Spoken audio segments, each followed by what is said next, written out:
سألوني ليه اتغيرت.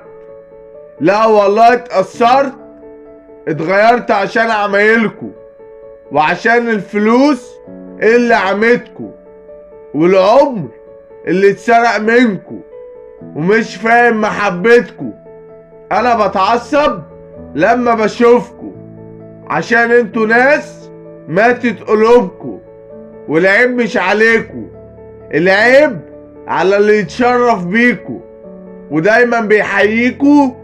انتوا ناس ناقصة، انتوا كلاب شرسة بتعضوا الايد اللي بتاكلكوا، وانا ناوي ارملكوا عظمة واسيبكوا ابطال من صغرنا ومحدش بيهمنا، ودايما راسنا مرفوعة لفوق وبنتعامل مع الرجالة بذوق، واللي مش راجل بنرفعه لفوق، واللي يجي على حد تبعنا مش بنسيبه حتى لو كان مين قريبه.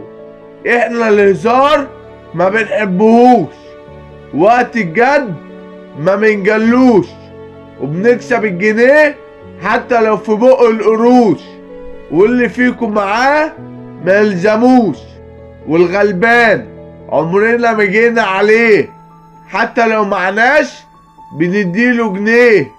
اصل اللي بيتكلم كتير ما بيعملش، واحنا عمرنا ما همنا القرش، ودايما نتعامل وش الوش، ودمنا حامي ما بنستحملش.